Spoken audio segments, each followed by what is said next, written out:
On va rentrer à nouveau dans le silence de Dieu, c'est-à-dire qu'on va commencer par faire taire notre bouche, parce qu'on aura tout le temps après de bouger nos lèvres pour tout les dire, pour tout ce que l'on a à dire, et qui n'est pas la bouche en hébreu tête, la bouche. Tête en hébreu, la bouche, la parole, c'est-à-dire, comme dit Saint Paul, Seigneur, ouvre ma bouche, que je puisse te prêter mes lèvres pour que ta parole soit vivante dans ce monde. Donc, on a quitté les dires du monde du malheur pour la parole du royaume du bonheur. On va écouter Carole qui a quelque chose à nous dire.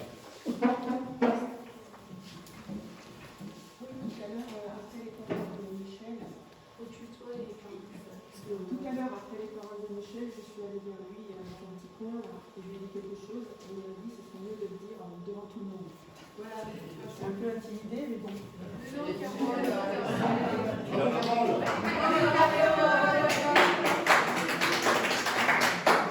Donc du coup, il faut que je parle un peu plus fort. Voilà. Je suis allée vers lui pour lui dire que bon, quand il arrive qu'une personne qu'on adore est malade d'un cancer et est à l'hôpital, et qu'avant d'être malade, elle vous a dit qu'elle lutterait contre cette maladie avec toute sa force, mais que si la maladie doit être plus forte qu'elle, elle préférait partir le plus tôt possible et sans souffrir. Et quand ce moment arrive à l'hôpital, et qu'un collège de médecins vous accueille, que vous êtes seul, et que ce collège de médecins vous dit c'est le bon moment, parce que si vous choisissez aujourd'hui de continuer les soins, à partir d'aujourd'hui, elle va souffrir beaucoup plus que ce qu'elle a souffert jusque-là, quand elle était 3 mois, pour de toute façon partir. Dans 1 mois, dans 3 mois, dans 6 mois, c'est vrai qu'on ne sait pas, mais à partir de maintenant, elle va souffrir. Elle va être brûlée par les soins, pour de toute façon partir. Donc, quelque part, si vous prenez cette décision de continuer les soins, finalement, vous devenez responsable de sa souffrance. Ce que vous savez au cœur de vous-même, que la personne que vous aimez refusait cette souffrance. Excusez-moi, j'en tremble. Et donc, vous prenez cette décision en votre âme et conscience, finalement, de faire cesser cette vie au moment que les docteurs vous disent opportun. Et après, vous devez vivre jusqu'à la fin de vos jours avec ce doute en disant est-ce qu'un miracle n'aurait pas été possible? Est-ce que peut-être les médecins se sont trompés? Bien qu'ils étaient en collège, bien que cet hôpital soit réputé, bien qu'il soigne ce genre de cancer digestif terrible au quotidien, et que donc les statistiques montrent qu'effectivement il n'y a pas de miracle possible. Merci, Carole.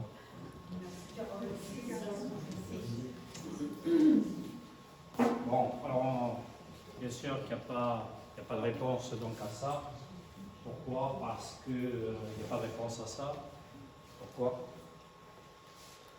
Parce que nous, on est dans un cœur à cœur. Alors, nous sommes des êtres éclairés, initiés. Nous sommes appelés à mener, à écouter, à voir, comprendre. Et de la même façon que lorsque nous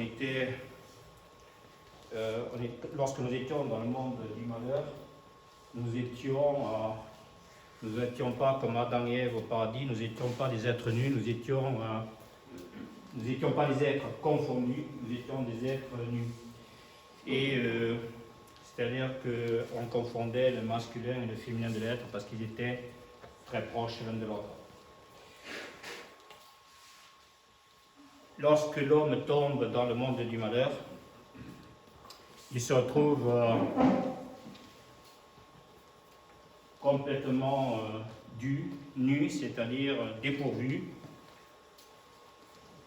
car il n'avait pas été appelé à mener à l'écoute, on l'a vu depuis ce matin, à l'écoute donc de la parole.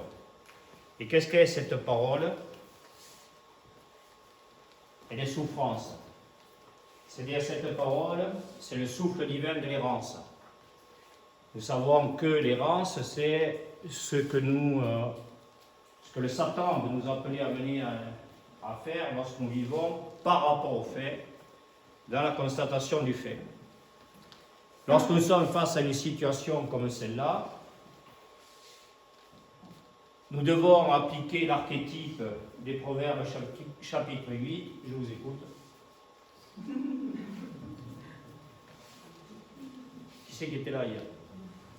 Mets de la mesure dans ta prudence. Sois prudent. Ça te permet d'évaluer et de mesurer ce qu'il est juste et bon d'être, de dire et de faire. Je rappelle ce que dit Confucius, je ne vois pas comment je pourrais encore demander à l'autre comment vivre ceci ou comment faire cela s'il n'a pas une véritable soif d'apprendre. Lorsque nous nous retrouvons, nous, face à la mort, notre propre mort physique ou celle de l'autre, qu'est-ce que nous savons?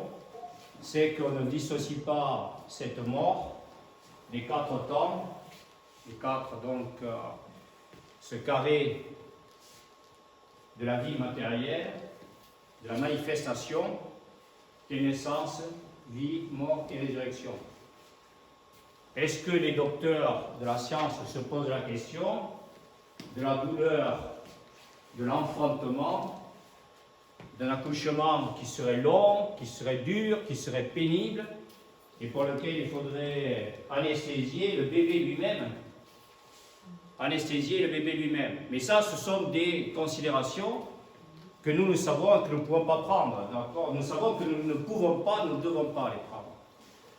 Par contre, mets de la mesure dans ta prudence, ça veut dire que, ce que dit saint Augustin, le véritable amour, la mesure de l'amour, c'est un amour sans mesure.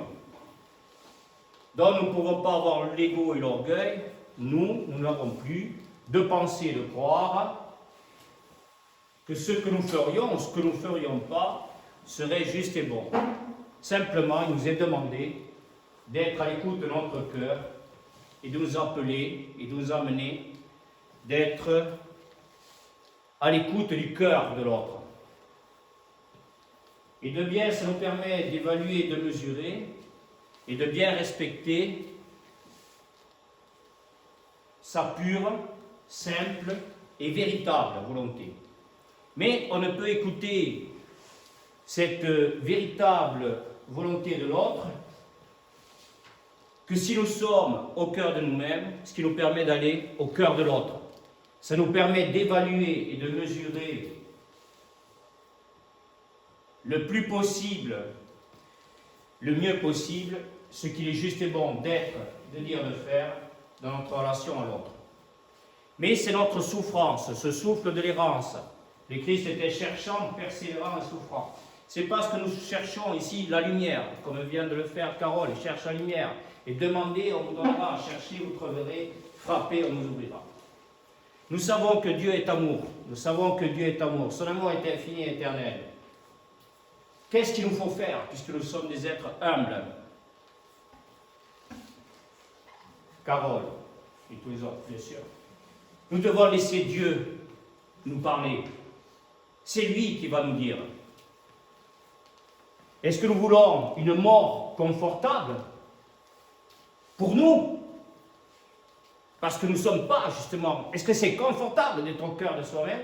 Est-ce qu'on voit que c'est confortable d'être dans cette exigence de sens absolu que Dieu veut pour l'homme?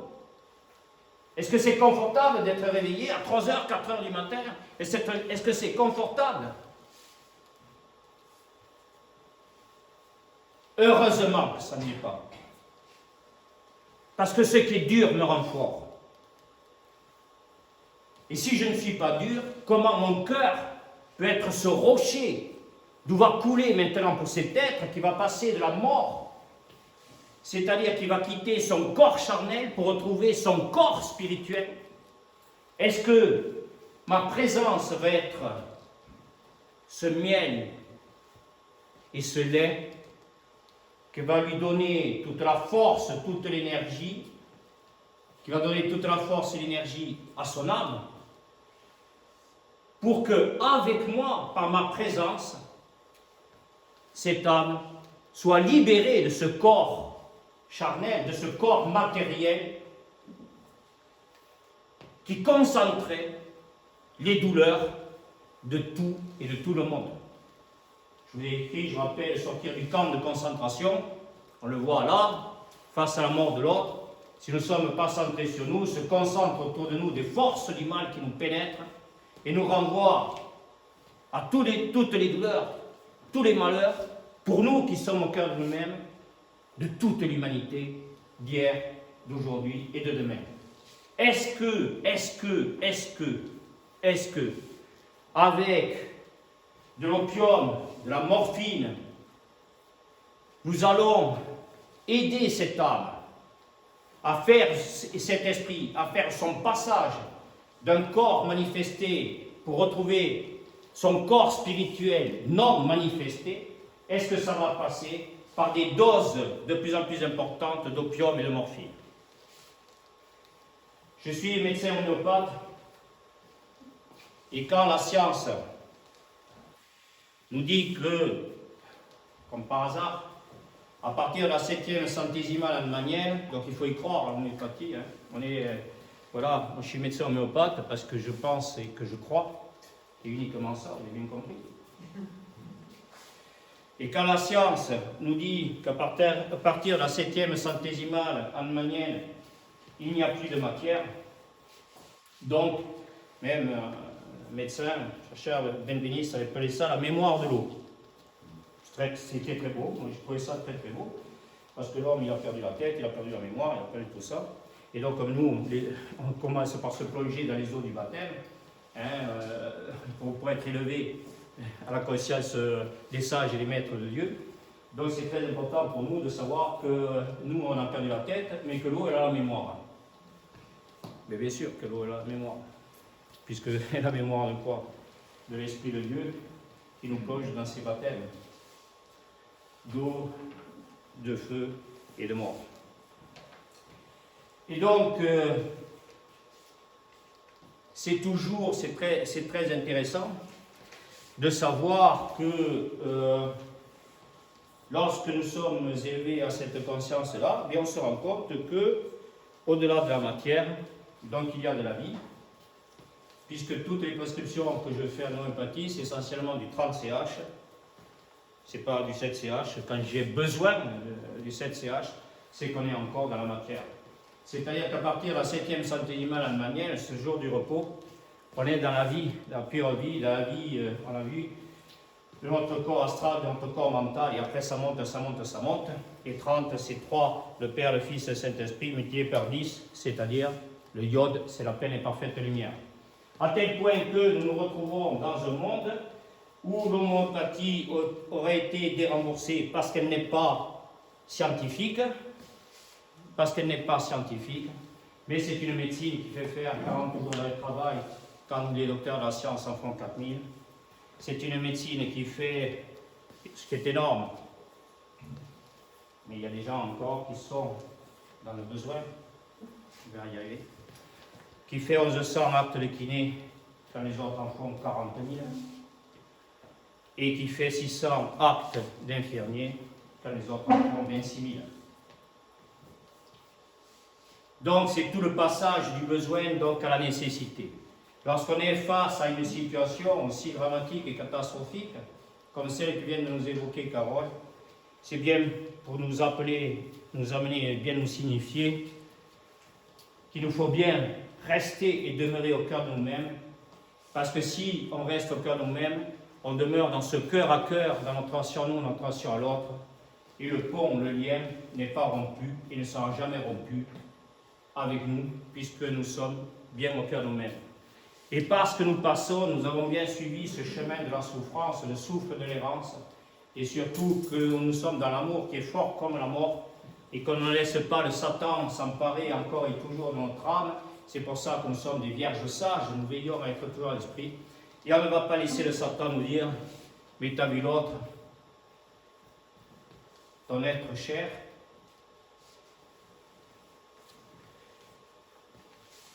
tu as vu l'autre, dans quel état il est. Eh bien nous sommes, nous, dans la vie, dans l'au-delà du fait, et c'est là où nous voyons que la main de Dieu élève l'âme et l'esprit de l'autre, au-delà de son fait, et qui ne se retrouve plus C'est la libération de son esprit qui était enfermé, qui hurlait de douleur dans l'enfermement de son corps purement matériel, dans lequel il n'y avait plus de vie. Mais c'est à nous, à lui signifier et témoigner cette présence infinie et éternelle de l'être au cœur de lui-même, pour qu'il soit, dès son passage sur terre et de son retour à la vie infinie et éternelle, que nous sommes là pour l'aider, l'appeler et l'amener à faire ce passage. Nous avons vécu ça avec Marie-Dou, le docteur très chrétien, était tout à fait étonné que la personne que nous avions n'ait aucune douleur. Et je lui dis, mais tu sais très bien, je lui dis, tu sais très bien que son âme et son esprit ont déjà quitté son corps. Donc nous sommes dans la visitation, de Marie, c'est-à-dire que nous sommes dans la visitation de cette angélologie qui fait que notre âme et notre esprit est tellement éveillé qu'elle est élevée. Et nous sommes dans le plein et parfait amour, donc de Dieu. Et c'est Dieu qui est, c'est Dieu qui dit, c'est Dieu qui fait ce que nous avons à être, à dire et à faire pour la vie de l'autre.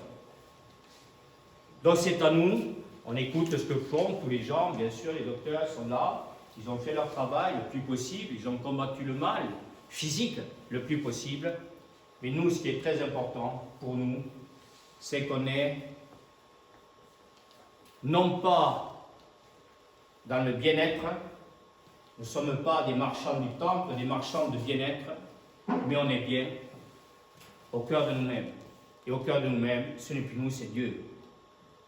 Et Dieu n'a pas de mal. Dieu n'a aucune douleur à aimer.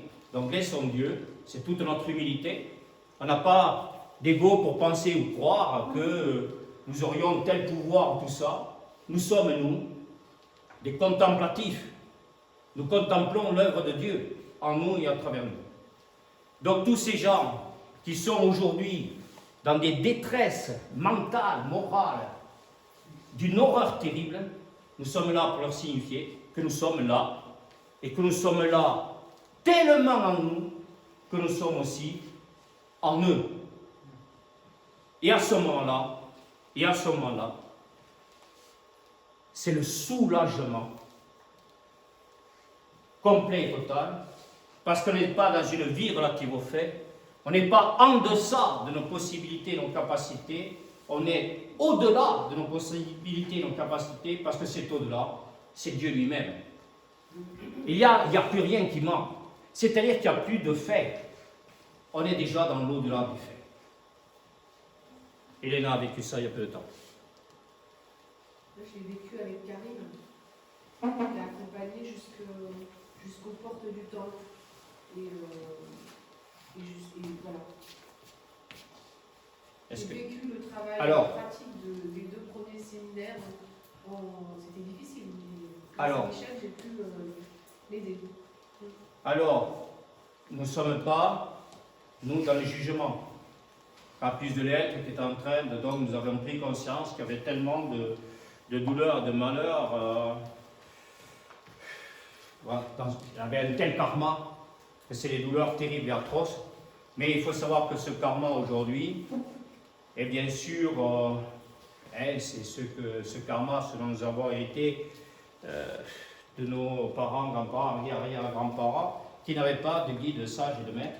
Nous avons été tout ça, et dans un monde de plus en plus mortifère, nous sommes pénétrés de toutes ces forces du mal, qui bien sûr donc amplifient ce karma. Voilà. Et donc, heureux les cœurs purs, le royaume des cieux est à eux. C'est ce travail de purification, selon la loi d'aimer son prochain comme soi-même, qui fait que ce travail de libération, de purification de notre âme, notre esprit, dans tous les besoins qu'avait notre ego, que dans le monde, les choses se passent comme ci, comme ça, et bien si nous avons besoin, il faut comprendre que quelqu'un qui est sur son lit de mort est 100 fois, 1000 fois, 10 000 fois plus besoin. De quoi ? De mourir. Donc il nous faut aimer avant tout ça. N'ayons pas besoin de passer par le jeu des expériences amères. C'est le printemps de Kiev. On regarderait le printemps de Kiev que chez les autres. On a eu le printemps de Prague, on a le printemps de Kiev. On a déjà eu le printemps de Paris, avec le schisme, la dualité, la division, la séparation. Le fascisme, le communisme, l'intégrisme. Est-ce qu'on intègre pleinement et parfaitement l'écoute et la vision et la compréhension de ce que Dieu est en nous, en chacun de nous? De ce un principe unique de toutes choses. On continue.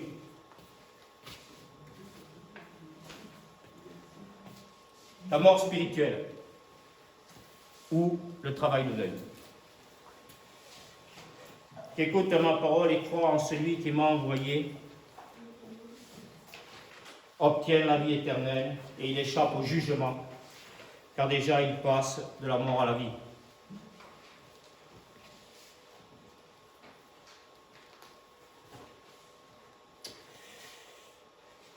L'heure vient, où tous ceux qui sont dans les tombeaux entendront sa voix. Alors ceux qui ont fait le bien sortiront pour ressusciter et vivre, ceux qui ont fait le mal pour ressusciter et être jugés. Jean chapitre 17. Je vous rappelle qu'il reviendra pour juger les vivants et les morts et son règne n'aura pas de fin. Si on continue comme ça, il se dit j'ai beaucoup de boulot parce que là maintenant je suis au ciel, je suis assis à la droite du Père. Il va falloir que, je pensais ne descendre que sur terre pour les ramener au ciel. Non, maintenant, et pourtant je suis venu, j'aurais dit qu'il fallait qu'il retourne, qu'il se tourne vers les réalités d'en haut au lieu d'être toujours dans les réalités d'en bas. Et puis maintenant, je pensais m'arrêter au purgatoire. Non, il faut que j'aille jusqu'à l'enfer. Pour les juger? Non, pour les sauver. Parce qu'il est justice, il n'est pas jugement. Il faut mourir au fait pour ne pas mourir dans le fait, disent les bouddhistes, les théologiens, tous les sages, tous les maîtres, toutes les cultures et toutes les traditions. Il faut mourir au fait signifie le détachement du fait, le non-besoin que dans le fait, les choses se passent de telle manière qu'elles satisfassent notre ego et notre besoin. L'esprit perd sa liberté et gémit sous un lourd fardeau toutes les fois qu'il se charge des choses terrestres et fragiles. N'est-ce pas là en effet un lourd fardeau qui rend l'esprit aveugle et débile, qui lui enlève toute sa force et toute sa vertu? Nous verrons la prochaine fois les 7 vertus. Qu'il renonce donc, qu'il rejette bien de lui tout fardeau terrestre, s'il veut être noble et libre, car seule la pauvreté est libre de tout. Seule, par conséquent, elle est la véritable grandeur de l'âme, seule la vraie liberté. Cette liberté est un complet détachement, un entier dépouillement de tout. Elle s'étend jusqu'à l'éternité. Sans doute, l'être qui ne dépend de rien, qui n'a besoin de rien, est propre à Dieu et à Dieu seul. C'est pourquoi la pauvreté, celui qui se fixe en Dieu, dit saint Paul, ne peut se fixer sur aucune créature, et surtout pas la sienne. Saint Paul. N'est-ce pas là en effet un lourd fardeau qui rend l'esprit aveugle et débile, qui lui enlève toute sa force et toute sa vertu? Qu'il y renonce donc, qu'il rejette bien de lui tout fardeau terrestre s'il veut être noble et libre, car seule la pauvreté est libre de tout, seule par conséquent elle est la véritable grandeur de l'âme, seule de la vraie liberté. Cette liberté est un complet détachement, un entier dépouillement de tout, elle s'étend jusqu'à l'éternité. Sans doute l'être qui ne dépend de rien, qui n'a besoin de rien, est propre à Dieu et à Dieu seul. C'est pourquoi la pauvreté est une qualité de l'être et non de la créature ordinaire. Voilà pourquoi c'est aussi une vraie liberté. Un esprit libre a renoncé à tout ce qui est périssable et créé. Il est entré dans le bien incréé qui est Dieu lui-même. C'est le livre de la pauvreté spirituelle de Jean Tolaire, mystique du Moyen-Âge, très grand disciple de Maître Eckhart, que nous verrons. Vous allez voir les mystiques, vous allez voir sa cause là. Là, sa causure, ça parle de notre cœur. Si on n'écoute pas les mystiques du Moyen-Âge, on ne pourra pas être mystique. Or, il nous faut être mystique. Parce que sinon, on ne verra jamais la femme et cet avenir de l'homme où le parfait mystère. Le monde de mon verbe, c'était oui. C'est pas le silence de Dieu. On a tous ça, on est tous victimes. Ou le parfait mystère, donc la femme et l'avenir de l'homme, ou le parfait mystère de l'incarnation, nous verrons ça, c'est le prochain séminaire. Je vous en avais parlé, mais je ne vous l'avais pas vu. Non, on en a déjà parlé. Du bout des lèvres. Et là, la prochaine fois, on en parle avec le cœur. Tu peux nous montrer le schéma, Pascal? L'amorce de Marie, de Ève, de Adam et Ève et Marie. On a bientôt fait le séminaire, Pascal. T'inquiète pas. On va prendre la vitamine D, on va prendre du zinc, tous nos virus vont être chassés, d'accord, par une naturopathos qui va être complètement salutaire pour vous, mon cher Pascal. La mort spirituelle est le temps de la méditation des orientaux.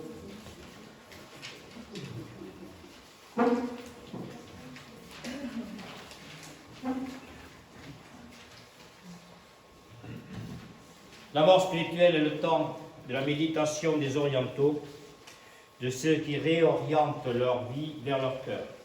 Il consiste à ramener, souvent on me dit, docteur, bon, on a vu la prière d'un fois, puis on peut voir la méditation, on peut se mettre en position de lotus.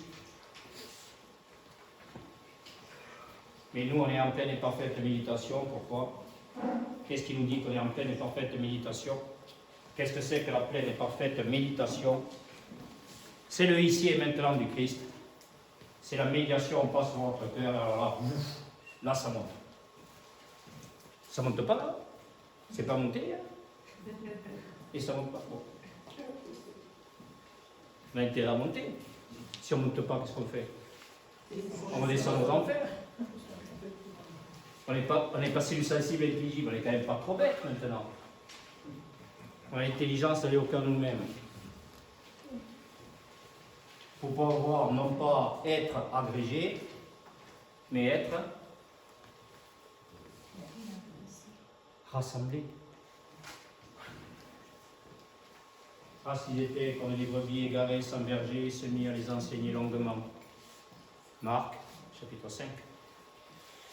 Ces archétypes, vous allez me les bosser, vous allez bosser et travailler, parce que sinon on arrête les séminaires, si vous ne bossez pas. Laissez-le, vous ne tracassez pas, lui bosse, il travaille. Il va vous appeler maintenant à bosser, à travailler. Vous n'auriez jamais dû venir. Je l'ai dit, il faut faire choix à la mort, c'est bien. Non. Après. La mort spirituelle. La mort spirituelle est le temps de la méditation des orientaux, de ceux qui réorientent leur vie vers leur cœur. Il consiste à ramener l'esprit en lui-même, à porter une attention particulière, princeps, à sa vie intérieure. La méditation est un état de calme, vigilant et spacieux. Je vous rappelle, par rapport à ce que nous a dit Carole ou Léna, je rappelle que ce que dit le Christ, pour être sauvé, il faut être sauveur, mais pour être sauveur, il faut être sauvé. Donc on n'a pas à sauver que les corps, on a à sauver les âmes et les esprits, donc, je pense aussi. Donc de manière à ce que nous soyons tous dans ce cercle de la révélation d'hier, d'aujourd'hui et de demain, de ce qu'est, ce qui était, ce qui vient. Et donc toutes les âmes qui ont été sauvées nous sauvent dans notre cœur pour que nous soyons des sauveurs d'âmes, des pécheurs d'âmes et des sauveurs d'âmes. La pratique de l'attention, grâce à laquelle nous ramenons en lui-même l'esprit dispersé et rassemblons ainsi les différents aspects de notre être, est appelée demeurer paisiblement par les bouddhistes. Quand Saint Paul dit aller dans l'appel du Christ, vous le voyez avec le schéma qu'on a fait, hein, tout le monde, d'accord, lorsque vous montez, hein, les eaux du déluge, les eaux de la mer Rouge s'ouvrent et vous retrouvez le sec. Eretz en hébreu, le sec, c'est-à-dire la terre. Quelle terre? Pardon? La terre sainte. Les eaux de la mer Rouge sont ouvertes pour laisser passer tous les êtres qui se laissent guider. Moïse, Moshe. Alors, c'est quoi le mot? Moshe. Voilà. Chaque fois qu'en hébreu, vous avez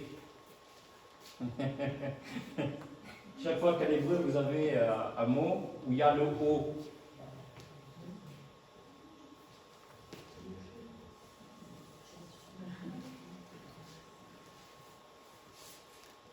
C'est quoi cet O?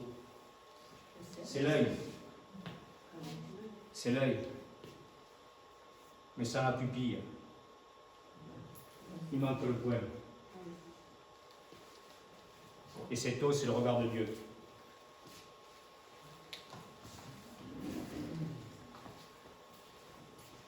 Que la vie est douce. L'amande. C'est beau quand les femmes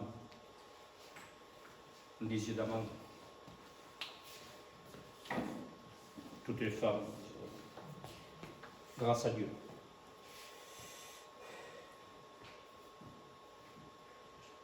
Cette pratique,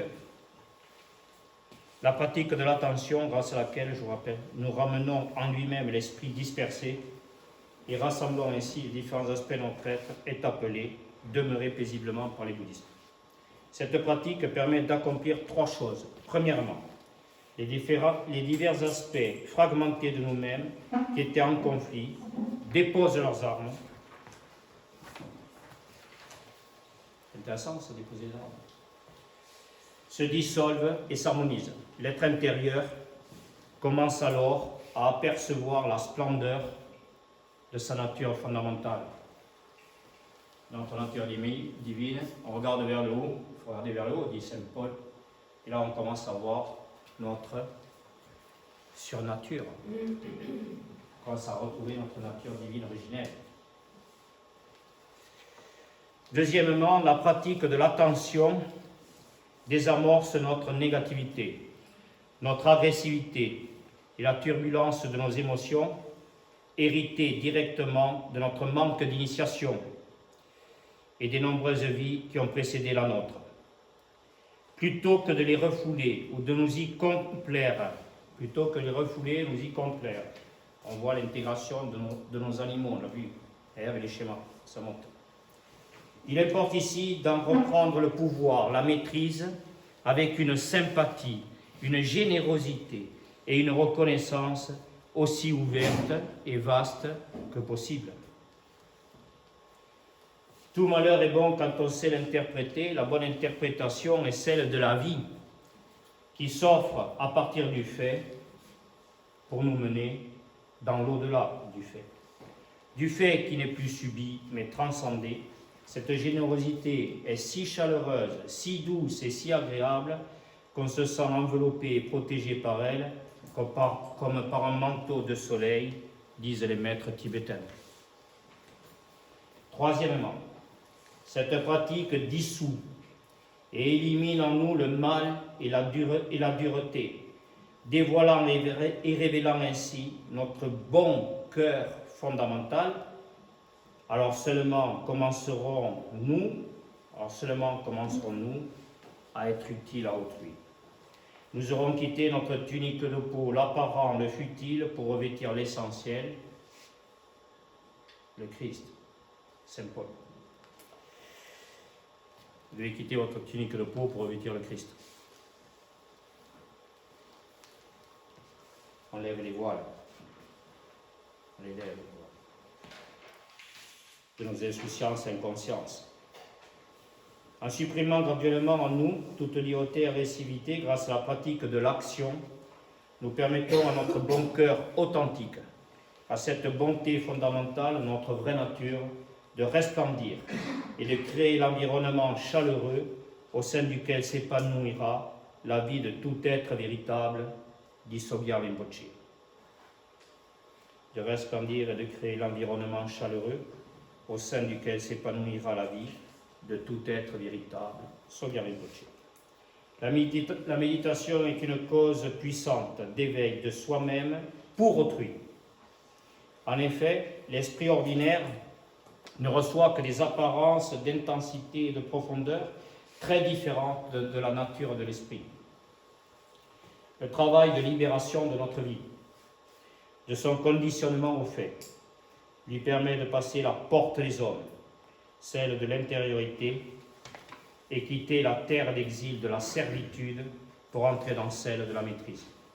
C'est le passage de l'insouciance, de l'inconscience, de l'incapacité, de l'irresponsabilité, de la volonté à la volonté, le courage, la force, le pouvoir de prendre de plus en plus, de mieux en mieux, toutes ses responsabilités.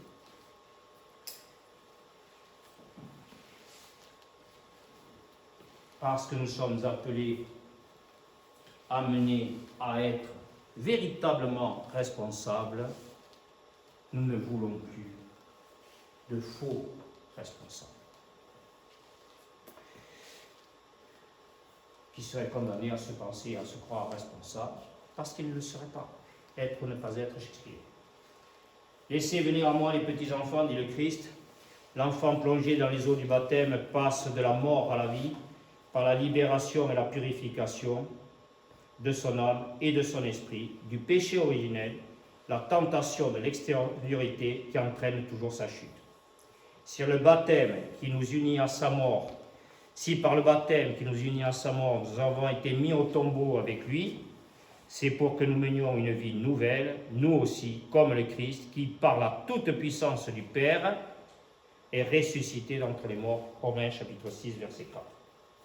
Grâce au baptême, la résurrection apparaît dès cette vie sur terre, dans le ici et maintenant du Christ, comme la possibilité de revivre en soi selon sa parole. Je suis le chemin, la vérité et la vie. L'intériorité de l'homme est la transcendance de son humanité, c'est-à-dire de sa fragilité, sa sensibilité, son affectivité et sa faiblesse. C'est fort, l'amour. C'est le temps de la passion du Christ, du redressement de l'homme, de son passage de l'horizontalité à la verticalité, de son retour à la conscience, de son élévation spirituelle, sa croissance, qui définit le lève-toi et marche du Christ au paralytique. L'homme responsable est un homme debout et en marche qui, chaque jour, franchit de nouvelles étapes dans sa vie, dans sa relation à lui comme à l'autre. Il réoriente sa vie par une marche libératrice vers son cœur, l'orient de sa vie. C'est une résurrection, une capacité retrouvée à vivre en lui, avec lui, pour lui. Charité bien ordonnée commence par soi-même, c'est l'ordo apkao, l'ordre intérieur dégagé du désordre extérieur. Chaque détachement d'un fait est une mort et résurrection. Ces morts et résurrections successives transforment l'homme pour que le monde se transforme autour de lui.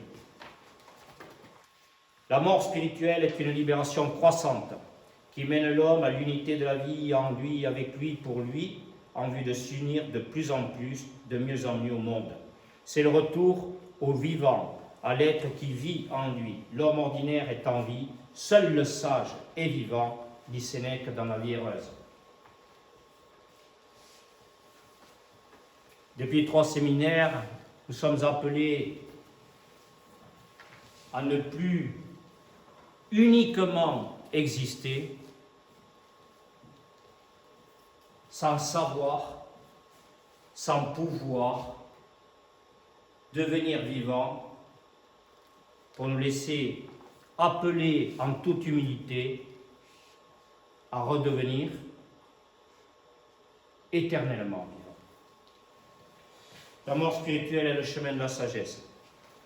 C'est la mort initiatique qui ramène l'homme au Christ au cœur de lui-même. C'est la mort symbolique qui redonne du sens à la vie par le détachement du fait. C'est l'exode du peuple juif, du peuple qui quitte la terre d'exil, l'extériorité, pour la terre sainte, l'intériorité. Elle libère l'homme des goûts, des envies, des besoins, des illusions, des sentiments, des concepts intellectuels, de son ego, pour vivre le sens de la nécessité du devoir, des deux devoirs. Celui qui croit au Fils a la vie éternelle. Celui qui refuse de croire le Fils ne verra pas la vie, mais la colère de Dieu demeure sur lui. Jean chapitre 3, versets 35 à 36. Écoute Israël. Quand donc écouteras-tu ma parole avec ton cœur? Quand donc transformeras-tu ton cœur de pierre en cœur de chair? S'empoignera plus sur terre que pleurs et grincements de dents. Deutéronome chapitre 8 de Moïse. Nous avons découvert le premier grand patriarche, Abraham, qui voulant sacrifier son fils à l'écoute de la parole de Dieu, qui le met à l'épreuve. Nous sommes régulièrement mis à l'épreuve. L'épreuve, dit saint Paul, nous fait faire l'expérience du salut, à tel point que, obéissant à la parole de Dieu, de sacrifier son fils qu'il a attendu pendant 100 ans, nous avons vu ça hier, mais pour ne pas le sacrifier à l'écoute de la parole, comme il avait fait le sacré, on a cessé de sacrifier la vie de nos enfants. Nous serions des enfants de Dieu pour sacrifier la vie des enfants du monde. Laissons Dieu enfanter en nous de la vie, les enfants du monde autour de nous ne seront plus jamais sacrifiés. Tout au long de l'histoire, les saints et les mystiques ont paré leur réalisation de noms divers et leur ont donné des visages et des interprétations variées. Et fondamentalement, leur expérience est celle de la nature essentielle de l'esprit. Les chrétiens et les juifs l'appellent Dieu, les hindous le soi, Shiva, Brahman, Vishnu, les mystiques soufis la nomment l'essence cachée et les bouddhistes la nature du Bouddha. Au cœur de toutes les religions se trouve la certitude qu'il existe une vérité fondamentale et que cette vie, ici et maintenant, offre une opportunité sacrée d'évoluer et de la réaliser. Sogyal Rinpoche. Le mystère de la foi, dès lors, s'accomplit. La mort spirituelle concerne l'enfant de Dieu. Je rappelle que la mort physique concerne l'enfant de l'homme. Ce qui veut dire que lorsque nous devenons enfants de Dieu, nous laissons Dieu enfanter en nous de la vie, comme dit Annick. Elle dit, Annick, que s'il faut 9 mois, on verra ça la prochaine fois, avec le mystère d'incarnation, s'il faut 9 mois pour faire l'enfant de l'homme, il faut une vie tout entière pour faire l'enfant de Dieu. Ceux qui veulent connaître la perfection du bonheur, on a vite fait de s'arrêter de faire les choses. Et comme dit Confucius, l'homme ordinaire tombe épuisé à moitié route. Pour vous, il n'en est pas ainsi, parce que vous avez la force de l'esprit pour aller jusqu'au bout.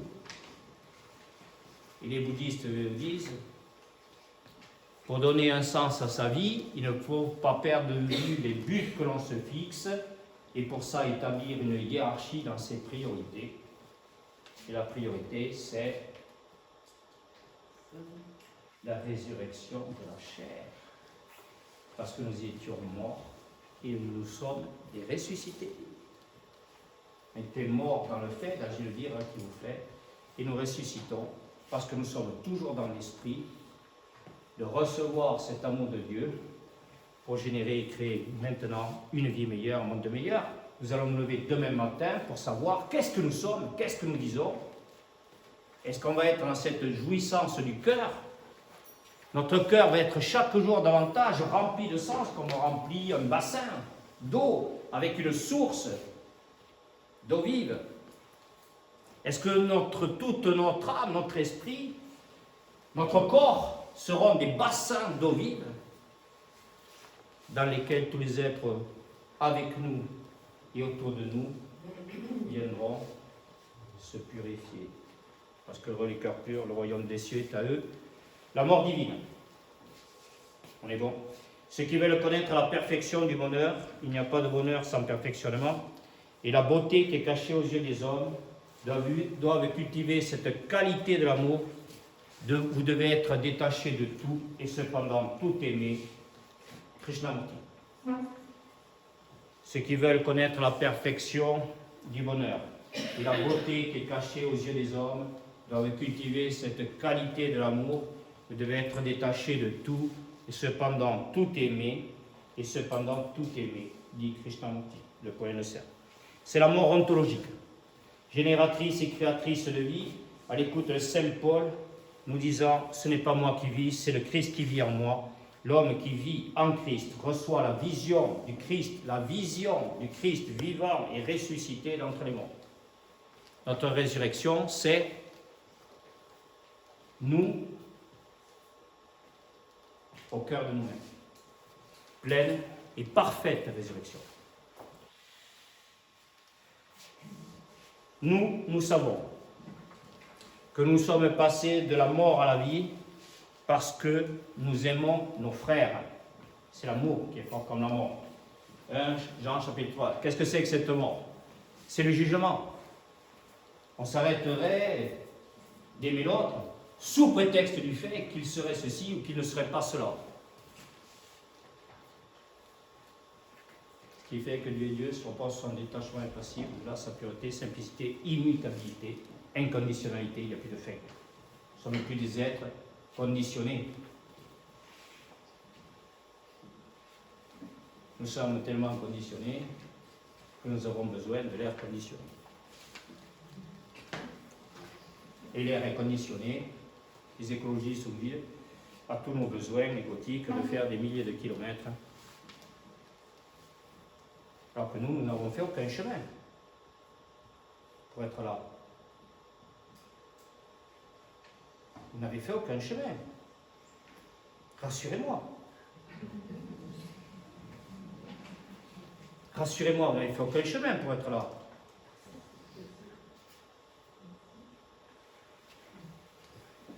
Vous étiez là hier? Je suis le chemin, la vérité et la vie. Alors laissez-lui faire du chemin. Vous n'avez pas besoin de faire de chemin. Vous n'êtes pas encore mort, hein, chez vous. Hein.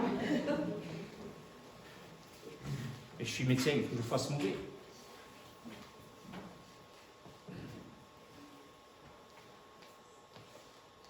Si j'étais docteur, je serais dans le besoin de vous maintenir en existence.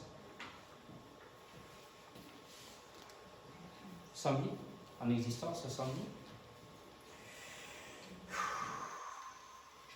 L'homme ne rencontre l'amour infini et éternel de Dieu qu'en plongeant dans l'abîme insondable de son être qui le mène à son cœur. Et on rentre dans le cœur, centre ontologique, c'est-à-dire le Saint des Saints du Temple de Salomon.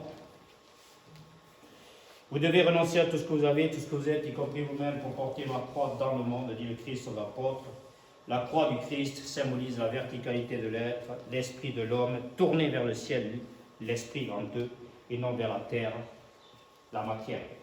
La vocation divine, c'est la voie de l'action qui participe à la création d'une vie meilleure et d'un monde meilleur. Au lieu de chercher à plaire aux hommes, vous ferez bien de chercher à plaire à Dieu, dit le Christ. Dit le Christ, vous ne pouvez pas servir de maître à la fois Dieu et l'argent. Heureux les pauvres de cœur et d'esprit, le royaume des cieux est à eux. Pour cette raison et toute autre, le seul et véritable maître, c'est le Christ. Car nul ne pourra retourner au Père sans passer par moi, dit Jésus. Ce qui plaît à Dieu, c'est l'unité de la vie en soi comme en l'autre, qui constitue le corps mystique du Christ, dont il est la tête. Comme dit, je vous rappelle ce que dit Saint Jean Chrysostome, vous avez déjà vu un corps sans tête?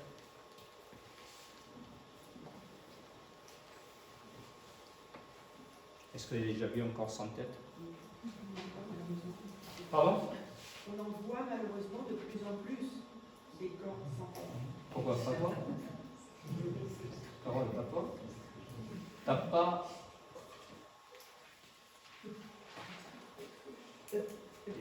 J'ai du mal avec ça.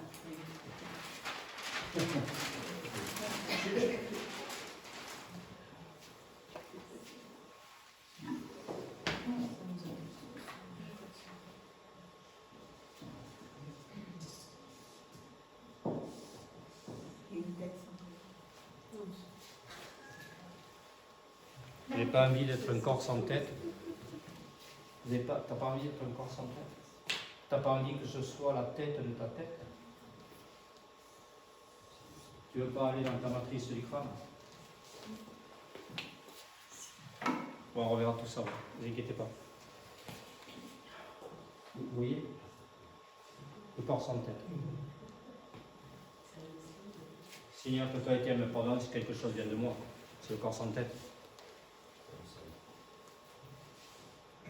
Et d'accord? Saint François d'Assise. La pauvreté. Et oui. Et la pleine parfaite présence de l'Esprit de Dieu.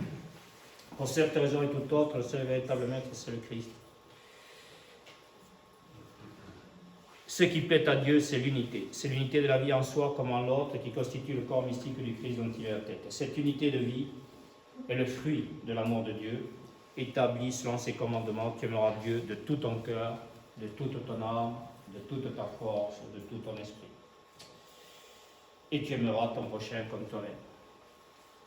Ça, c'est le Christ qui est venu sauver l'homme encore sur terre. Mais nous qui sommes maintenant au ciel, heureux le royaume des cieux, heureux les cœurs purs, le royaume des cieux est à eux, on est pleinement détaché du fait. Le point qui définit le cercle qui signifie le centre. Qu'est-ce que c'est que ce royaume des cieux? C'est le bonheur de tous ceux, le royaume du bonheur, le bonheur de tous ceux qui portent en eux le iode, la lumière de ce qui est juste et bon, parce que le seul et véritable bonheur, c'est d'aimer. Heureux les pauvres de cœur et esprit, le royaume des cieux est à eux. C'est bon? Ce qui fait que Dieu est Dieu se repose sur son détachement impassible, on l'a vu, sage de Maître Eckhart, de la sa pureté, simplicité, immutabilité. Et si donc l'homme doit devenir semblable à Dieu, cela peut être que par le détachement, il transpose l'homme ensuite en pureté, simplicité, immutabilité, c'est-à-dire inconditionnalité. Et ces qualités produisent une ressemblance. Les chefs d'entreprise, ça produit dur, là. Produisent une ressemblance entre l'homme et Dieu. Cette ressemblance est produite par la grâce qui ne fait qu'élever l'homme au-dessus du temporel et le purifie de tout ce qui est passager. Faites attention demain de bien arrêter de regarder BFM TV et LCI, à moins que, comme tout malheur est bon quand on sait l'interpréter, on écoute ce que nous dit Dieu dans ce monde et à travers ce monde, et que nous regardions bien cette actualité avec notre cœur, pour que nous le laissions générer et créer en nous une écoute nouvelle, une vision nouvelle, une compréhension nouvelle, autant de portes de passage, autant d'un pont d'une rive à une autre, autant de passages du plan humain au plan divin. Et ça, c'est tous les textes que je vous écris depuis 3 ans sur mon blog, pour que chaque texte soit des armes de combat que Dieu vous livre pour devenir des combattants de la lumière et arrêter d'être insouciants, inconscients, immatures et incapables, inertes et passifs, pour ne pas vous en laisser envahir par toutes ces forces sataniques du culte de la virologie de la mort. Les combattants de la lumière ou les gens de mauvaise foi, vous avez sur mon blog, qui ne jugera point, nous prenons conscience, pardonne leur Seigneur, ils ne savent pas ce qu'ils font, c'est que nous ne sommes pas fidèles à la parole des sages et des maîtres de Dieu. Nous sommes des infidèles, des impurs, des infidèles. Nous ne sommes pas Marie. Nous avons tellement de sentiments et de ressentiments que ça n'arrête pas de nous voiler la face. Ce n'est pas le voile que nous appelle Marie, on le verra la prochaine fois. Ce voile qui est là pour nous signifier qu'il nous faut lever tous les voiles, le un dans le tout dans le un, tous les voiles, pour arriver au cœur pur de la vérité, au sacré cœur de la vie, c'est-à-dire au cœur du sacré. C'est avec le cœur se fera le sacré, c'est-à-dire l'unité. Donc ne me dites pas que vous n'avez pas travaillé tel texte et tout ça, vous seriez comme certains peuples sur notre planète à qui on aurait soi-disant livré des armes, pas pour combattre, mais pour faire la guerre, pour se défendre, parce qu'ils n'ayant pas besoin de passer par le jeu des expériences amères, contre des forces du Satan, qui continueraient à être en l'humain, qui ne serait encore et toujours pas devenu homme. Ouvrez les caisses et vous trouverez des armes de combat dans tous les textes que Dieu vous donne à travers moi. Il rend grâce à Dieu tous les jours pour nous tous. Ce qui fait que Dieu est Dieu sur tout ça. Ce détachement impassible est la mort divine qui rend l'incarnation du Verbe possible. Pourquoi Dieu s'incarne à l'homme? C'est pour que l'homme devienne Dieu. L'amour manifesté en l'homme, à travers l'homme, est la divinité de l'homme. C'est le pur amour, l'amour désintéressé de l'homme, grande tâche pour l'homme, petite tâche. C'est le cœur pur. Marie, la matrice de feu de l'arbre des séphirotes des Hébreux, l'arbre de la sagesse de l'homme, c'est-à-dire l'arbre de la sagesse de l'homme, c'est-à-dire son arbre de vie. Pourquoi c'est son arbre de vie? Parce qu'il est l'arbre de vie. Bien enraciné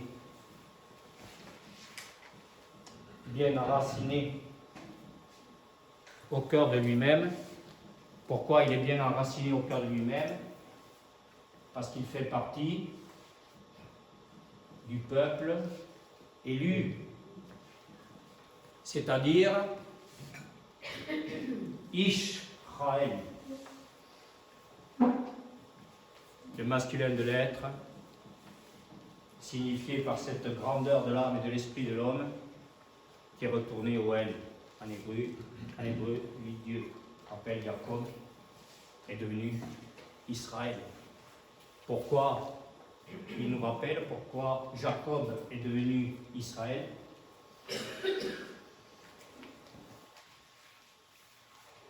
Qui veut nous rappeler pourquoi Jacob est devenu Israël? Qu'est-ce qui va? Jacob, pour Noël, il avait demandé quelque chose. Qu'est-ce qu'il avait demandé? Quelque chose que le Père à Noël lui a apporté. Parce que qu'est-ce que c'est que ce Père Noël? Pardon? Pardon? Noël en hébreu, ce qui veut dire nouveau. Ce qui est nouveau pour l'homme tombé sur terre, à nouveau, c'est elle, c'est lui, c'est Dieu. Et qui a eu le Fils dans le Père. Quand Dieu voit que l'homme demeure centré sur lui, Dieu établit sa demeure dans le cœur de l'homme. Et donc c'est la table de l'enfant Jésus, Jésus qui enferme le lit, le iode, parce qu'elle est encore manifeste, jamais, elle est toujours cette lumière à manifester. Il n'est pas fou quand même Dieu, c'est intelligible, c'est intelligent. Le Aleph, le principe créateur, n'est encore manifesté, se manifeste au cœur de l'homme. Pour la genèse de la création d'une vie meilleure, monde meilleur, c'est l'octroi Aleph de la vie. C'est-à-dire que plus Dieu crée, lorsqu'on est l'abbaye au cœur de nous-mêmes, plus Dieu crée de l'écoute, de la vision, de la compréhension, de la sagesse, amour, et plus se crée dans le monde de l'écoute, de la vision, de la compréhension, de la sagesse, amour, parce que c'est le point qui défie le cercle qui suit le centre, et ça c'est, on peut penser et croire quelquefois qu'on fait beaucoup de choses pour l'autre, mais nous n'avons qu'une chose à faire, laisser l'esprit faire les choses. C'est la grâce de l'Esprit Saint, 3e millénaire, parce que nous avons retrouvé, depuis hier, notre sainteté. Donc, ce que le Père Noël a apporté à Jacob, c'est l'échelle. C'est pour ça qu'il s'appelle Israël. C'est-à-dire que l'exode n'est pas qu'horizontal, mais Dieu sait depuis toujours, puisque c'est toujours le même, et c'est le même temps, ce qui est, ce qui était, ce qui vient, c'est que de l'horizontalité, l'exode horizontal, donc du peuple hébreu qui était en terre d'Égypte, en servitude de l'esclavage, a retrouvé la maîtrise en retournant à la terre sainte de l'intériorité. Il a retrouvé sa terre sainte, la terre de la sainteté, mais la sainteté, elle n'est pas que terrestre. Jérusalem terrestre, elle est aussi céleste, vous le savez très bien maintenant, c'est la Jérusalem céleste. Mais pour aller à la Jérusalem céleste, il fallait bien l'échelle de Jacob. Il fallait bien voir les anges descendre du ciel sur la terre et les voir remonter de la terre jusqu'au ciel, pour bien dire à l'homme, si les anges peuvent remonter de la terre jusqu'au ciel, mais l'homme est appelé, est amené, parce que c'est le peuple élu, le peuple choisi, est appelé, amené à retourner au ciel, dès cette vie sur terre. Vous les voyez, les cieux, là, qui s'ouvrent? Est-ce que vous voyez l'Apocalypse de Jean, là, la révélation de la lumière avec les cieux qui s'ouvrent? Est-ce que vous voyez les cieux s'ouvrir? Pourquoi? Vous dites. Parce qu'on regarde avec le cœur. Archétype. Je vous écoute, oui. Je vous écoute, oui. Archétype, Saint Paul. L'archétype Saint Paul, quand Claudine vient nous dire ça, alors on va voir. Quand l'homme écoute toutes les portes de son cœur, de son esprit, de sa vie céleste comme terrestre, pour lui, ça s'ouvre, ça s'ouvre, ça s'ouvre, ça s'ouvre. On n'est plus fermé, isolé.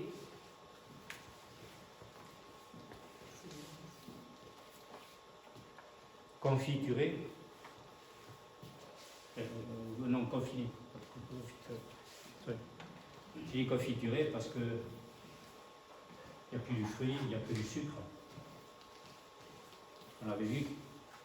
Le sucre, les goûts, les habits, les besoins, et le sel, la nécessité. Et Christ l'apôtre, vous êtes le sel de la terre. Ce détachement impossible est la mort divine qui rend l'incarnation du Verbe possible. Pourquoi Dieu s'incarne en l'homme? C'est pour que l'homme devienne Dieu. L'amour manifesté en l'homme à travers l'homme et la divinité de l'homme. C'est le pur amour.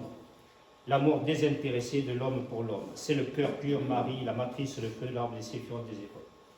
La mort divine, c'est la vie. La mort divine, c'est la vie de la symbolique opérative.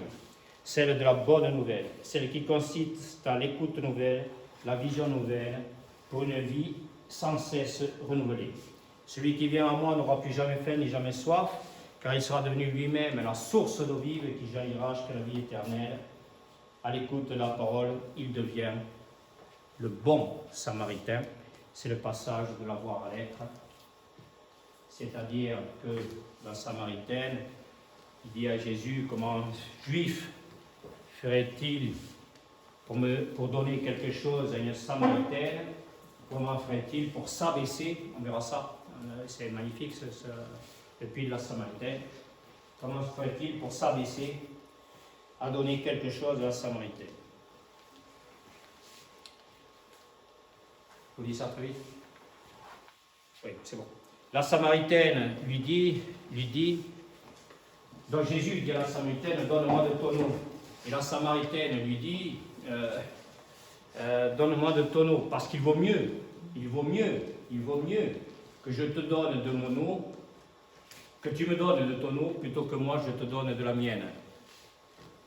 Et la Samaritaine lui dit, et comment ferais-tu pour me donner de ton eau, puisque tu n'as pas de seau pour puiser dans ce puits? On a besoin d'un seau pour puiser dans le puits. Mais Jésus lui dit, l'eau que je vais te donner fera de toi une source d'eau vive qui jaillira jusqu'à la vie éternelle. On comprend bien que l'eau que je vais te donner, il vaut mieux que tu me donnes de ton eau plutôt que moi je te donne de la mienne. C'est-à-dire qu'il nous est donné, c'est le pardon de Dieu, d'écouter, de voir et de comprendre en permanence, en permanence, en permanence. On n'est plus des inconstants, des instables, des impermanents. Nous sommes en permanence, c'est la persévérance, la constance, on va vers le Père. Et c'est la persévérance constante qui nous amène à cette stabilité, à cette solidité, à cette fermeté, à bâtir la maison sur le roc, cette maison de Dieu sur le roc.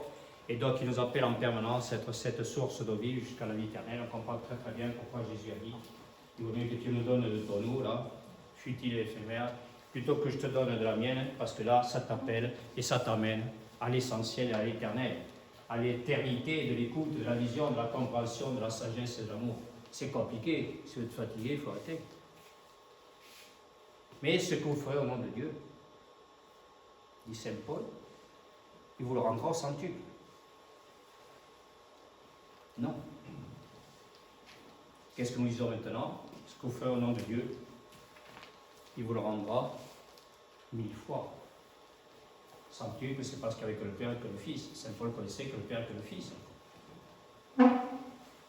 Il n'a pas bien écouté tout à fait Jésus, il n'était pas cet apôtre parfait, nous sommes appelés à être, parce que celui qui vient après moi accomplira des œuvres bien plus grandes que moi, et lorsque nous sommes en odeur de sainteté, c'était en présence de nous, c'est en présence de Dieu, voilà, c'est pas compliqué, c'est l'Esprit Saint, Carole, qui fait les choses pour nous comme pour l'autre.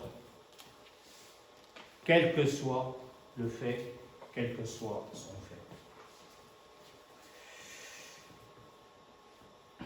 L'amour est une grâce, c'est la miséricorde de Dieu. En hébreu, les aides. Et cette miséricorde aussi, les aides, pour parler de la miséricorde, les Hébreux parlent aussi de Gévoura, on l'a vu tout à l'heure, la rigueur. Qu'est-ce que c'est que cette rigueur? C'est pas.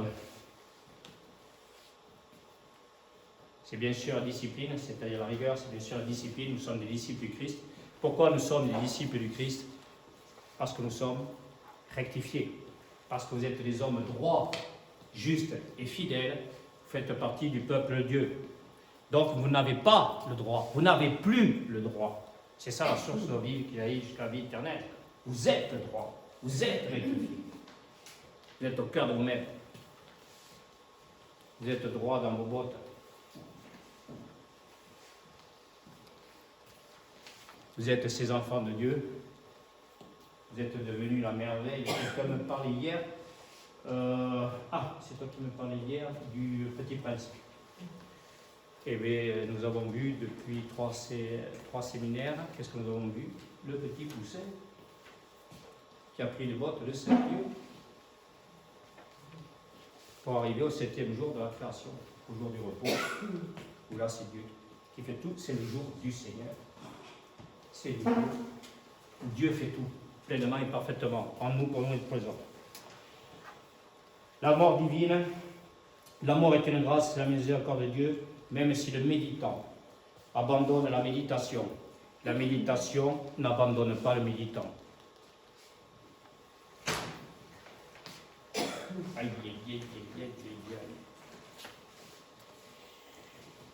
Dit Sogyal Rinpoche. La méditation, la prière ne sont pas stagnation, mais action à la source de l'action. La prière, comme la méditation, ne sont pas stagnation, mais action à la source de l'action. Celui qui se dénude de soi-même et de Dieu est dégagé de tout agir. Alors Dieu agit lui-même en lui, libre qu'il est d'agir, dit Jean Paul. Donc si nous sommes dans une vie relative au fait, on est toujours des esclaves, pieds et poings liés au fait, et là on ne peut rien faire. Qu'est-ce qu'il nous faut faire pour tout faire? Qu'est-ce qu'il nous faut faire pour tout faire?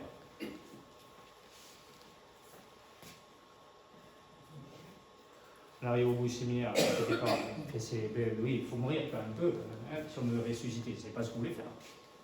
Voilà. Mais il faut laisser Dieu faire. Père, ta volonté dans la mienne. Vous n'êtes pas encore fait vous-même, un moment, on va y aller. Ça fait que 3 séminaires qu'on se voit, qu'on marche ensemble dans la même direction. On est.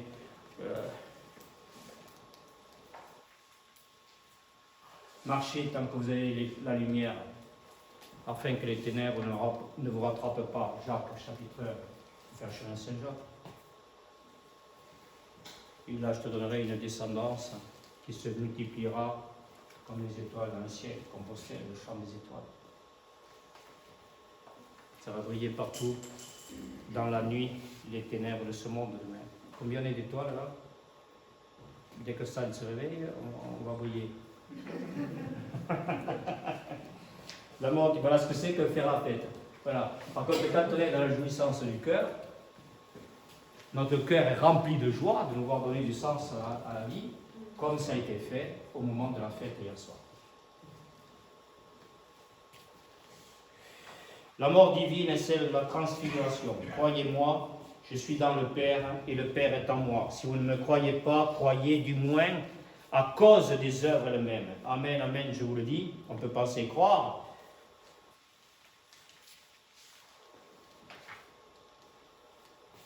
Il y a des gens, de grands scientifiques, qui pensent qu'une médecine peut ne pas être scientifique. Mais comme ce sont des scientifiques, ils ont oublié de dire qu'une médecine ne doit pas être uniquement scientifique, mais spirituelle, esprit, âme et corps, c'est-à-dire divine. Tout malheur est bon quand on sait interpréter. Si on va voir un docteur parce qu'on a mal ou parce qu'on est mal, eh bien, qu'est-ce qu'il va falloir faire? Il va falloir aimer, il va falloir écouter, il va falloir voir, il va falloir comprendre, parce qu'il va falloir être, dire et faire. Pour que du mal, du mal-être, peut-être de la maladie, et d'une mort assurée, on repasse à la vie.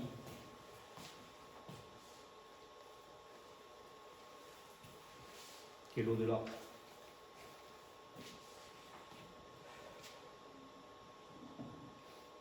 La mort divine, c'est la transfiguration.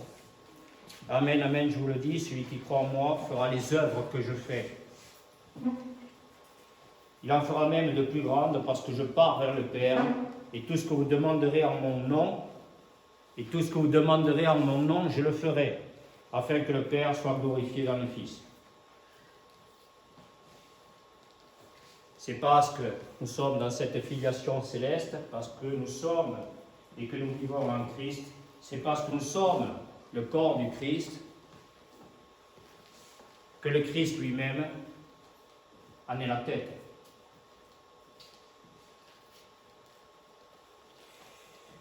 Quand vous me demanderez quelque chose en mon nom, moi je le ferai. Jean chapitre 14. Les parfaits sont ceux qui cherchent sans cesse la perfection, plaire à Dieu. Car comment voulez-vous aimer Dieu que vous ne voyez pas si vous n'aimez pas l'autre que vous voyez, dit saint Paul. Il ne faut pas attendre de se retrouver dans certaines situations. C'est-à-dire qu'on avait ici maintenant des Christ, dès qu'on va se lever de la chaise, c'est pour laisser Dieu nous appeler, nous amener, à nous dire, eh bien, tu vas aller voir l'autre, là, tu vas aller lui parler, tu vas... Enfin, vous allez voir, vous n'avez rien à dire et à faire. Et c'est lui qui fait tout ça. La vie et respiration, pourquoi? Parce que le plan divin, c'est quoi? Le plan divin, c'est quoi? C'est le cœur à cœur. La vie et respiration, inspiration et expiration. La mort survient quand l'inspiration ne fait plus suite à l'expiration. Quand l'expire, l'amour des hommes ne reçoit plus l'inspire, la lumière de l'esprit. La mort divine concerne le Fils de l'homme. 30 tâches. La mort essentielle, dernière mort en notre vie, c'est la mort mystique de l'homme qui vit éternellement en Christ. Apocalypse chapitre 14, verset 13, j'ai entendu une voix qui venait du ciel. Elle disait, écris. Il n'arrête pas. Il n'arrête pas. Heureux dès à présent les morts qui meurent dans le Seigneur. Oui, dit l'Esprit, qu'ils se reposent de leur peine, car leurs actes les suivent. C'est la grâce de l'Esprit Saint qui sauve le monde. Frères, si vous êtes ressuscités avec le Christ, recherchez les réalités d'en haut. C'est là qu'est le Christ, assis à la droite de Dieu. Pensez aux réalités d'en haut, non à celles de la terre. En effet, vous êtes passés par la mort, et votre vie reste cachée avec le Christ en Dieu. pureté. C'est caché aux yeux des hommes.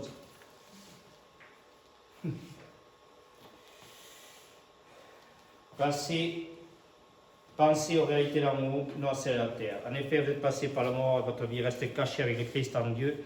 Quand paraîtra le Christ, votre vie, grand V, alors vous aussi, vous paraîtrez avec lui dans la gloire. Lettre de Saint Paul apôtre aux Colossiens, chapitre 3, versets 1 à 4. Qui s'élèvera sera baissé, qui s'abaissera sera élevé. L'orgueil de l'homme, depuis la Genèse, entraîne sa chute, son humilité, sa pauvreté permet son élévation. Le mystère de Dieu s'accomplit dans le cœur du fidèle qui a su faire taire son ego dans son retournement au Père. Heureux les pauvres de cœur et d'esprit, le royaume des cieux est à eux, dit le texte des Béatitudes. L'âme de l'homme, parvenue au tréfonds de son être, est élevée par la main de Dieu à des champs de conscience dont il ne peut avoir conscience, car comme Dieu est constitué, l'âme l'est aussi. Car si elle ne l'était pas, elle ne pourrait pas devenir Dieu, ni par la grâce, ni au-dessus de toute grâce. Et pourtant l'âme doit devenir plus grande encore, à l'image de l'amour divin du Maître Cœur. C'est le temps de la contemplation, où le cœur de l'homme devient le temple de l'homme, comme le temple de Dieu, la contemplation. Les deux temps. La mort essentielle, et c'est le temple, se situe où? Dans le cœur. L'homme est bien redevenu l'image de Dieu. La mort essentielle, c'est la vie de l'homme couronnée de la sagesse et de l'intelligence de Dieu. Ça vous dit quelque chose, ça? Ça vous dit quelque chose? Super, c'est super, voyez tout ça. C'est l'esprit de l'homme tourné vers le ciel, à la quête du sens qui vient du ciel. Demandez, on vous donnera, cherchez, vous trouverez, frappez, on vous ouvrira. Évangile de Matthieu. La mort essentielle est le passage de l'être individuel à l'être personnel, celui qui prend conscience qu'il n'est personne sans l'autre, et que s'il n'est personne pour l'autre, c'est qu'il n'est encore personne pour lui. C'est lui qui sait maintenant qu'il n'est personne sans les trois personnes, le Père, le Fils, Saint-Esprit. Je rappelle que lors de notre premier séminaire, je m'étais présenté en disant que je ne suis rien dans un monde qui n'est rien, parce que je suis personne. Et que si je suis personne, c'est parce que je suis en présence des trois personnes. La mort essentielle est la matrice du crâne de l'arbre des séphirotes des Hébreux. Le Christ ressuscité et vivant au cœur de l'apôtre, c'est le prisme qui donne à la vie de l'homme la seule et véritable lumière. Ne laisse jamais nos vies tout au long du jour manquer à la lumière. Recharge-les du poids d'amour qui les entraîne vers le Père, demandent les apôtres au Christ. Les apôtres au Christ demandent, ne laisse jamais nos vies tout au long du jour manquer à la lumière. Recharge-les du poids d'amour qui les entraîne vers le Père, demandent les apôtres du Christ. La mort essentielle est la mort salvatrice qui ouvre les portes de la vie éternelle. Les dons que le Christ a faits, ce sont les apôtres et aussi les prophètes, les évangélisateurs, les pasteurs et ceux qui enseignent. De cette manière, les fidèles sont organisés pour que les tâches du ministère soient accomplies et que se construise le corps du Christ jusqu'à ce que nous parvenions tous ensemble à l'unité dans la foi et la pleine connaissance du Fils de Dieu, à l'état de l'homme parfait, à la structure du Christ dans sa plénitude. Éphésiens chapitre 4, Saint Paul. Même par ceux qui obtiennent une naissance humaine. Rares sont ceux qui ont la bonne fortune d'entrer en contact avec les enseignements. Et ceux qui prennent véritablement ces enseignements à cœur et les concrétisent par leurs actes sont encore plus rares. Aussi rares en vérité que les étoiles en plein jour, dit Sogdian Rinpoche. Frères, si vous êtes ressuscités avec le Christ, recherchez les réalités d'amour. C'est là qu'est le Christ assis à la droite de Dieu. Pensez aux réalités d'amour, et non à celles de la terre. En effet, vous êtes passé par la mort et votre vie reste cachée avec le Christ en Dieu. Quand paraîtra le Christ, votre vie, alors vous aussi, vous paraîtrez avec lui dans la gloire, nous l'avons déjà dit. C'est en vous séparant et vous délivrant de toutes choses, en dérobant entièrement et sans réserve votre esprit à vous-même. C'est en vous séparant et vous délivrant de toutes choses, en dérobant entièrement et sans réserve votre esprit à vous-même et à tout le reste, que vous monterez vers le rayon suressentiel des divines ténèbres. Jean Tolère. C'est dire la pauvreté spirituelle de Jean Tolère. C'est la nuit mystique signifiée par Saint Jean de la Croix. La mort essentielle concerne le Fils de Dieu. Nous terminons. Les différentes morts symboliques sont autant de portes de passage de nouveaux champs de conscience qui changent le cours de la vie des hommes, sauvés par le pardon du Père accordé au Fils sur la croix, disant « Pardonnez, Seigneur, ils ne savent pas ce qu'il faut ». Il faut mourir à son ego pour naître à la vraie vie, passer de la mortification à l'ombre du fait, à la vie éternelle, de la faillite de l'être matériel, à la richesse de l'être spirituel, de la complexité de la dualité à la simplicité de l'unité, du sommeil à l'éveil de la conscience par la découverte de la symbolique, du sentiment à l'amour, de la sensibilité à l'intelligence, du cœur, de l'inconscience animale à la connaissance réelle de la nature et de l'esprit, de la chute dans les ténèbres à l'élévation à la conscience suprême. Les bases de cet entraînement constituent ce qu'on appelle les trois outils de la sagesse de l'écoute et de l'attente, la sagesse de la contemplation et de la réflexion, et la sagesse de la méditation. Grâce à ces outils, nous sommes amenés à nous éveiller de nouveau à notre vraie nature et à découvrir puis à personnifier la joie et la liberté de notre être véritable, ce que nous appelons la sagesse du non-ego, dit Sogyal Rinpoche.